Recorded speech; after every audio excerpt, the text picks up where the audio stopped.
أعوذ بالله من الشيطان الرجيم. بسم الله الرحمن الرحيم.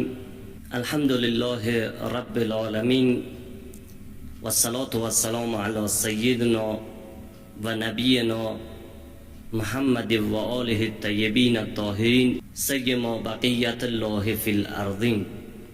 ایام فاطمه ایام مظلومیت است، ایام غربت حقیقت، ایامی است که دلها به یاد بانو می سوزد که همه هستیش را برای دفاع از ولایت و دین خدا تقدیم کرد.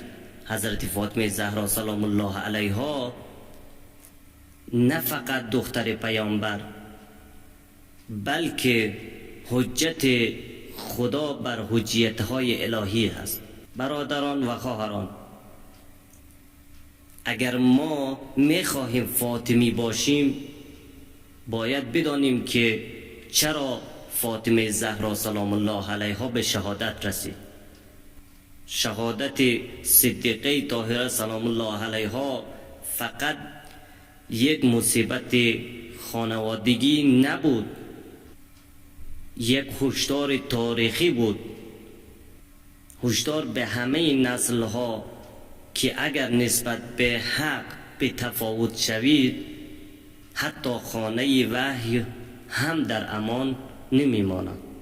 حضرت زهرا سلام الله علیها در اوج جوانی با بدن رنجور اما با ایمان استوار به مسجد رفت و خطبه خواند و از حق دفاع کرد و فرمود من آنچه که وظیفه ام بود ادا کردم، شما اما چی کردید؟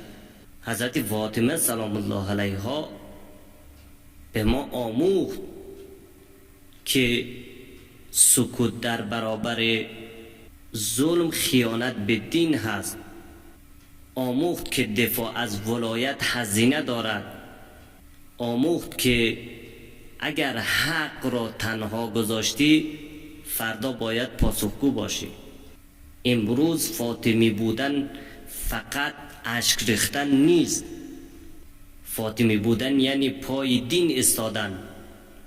حتی اگر تنها بمانی، فاطمی بودن یعنی حق را بشناسی و از آن دفاع کنی حتی اگر هزینه داشته باشه.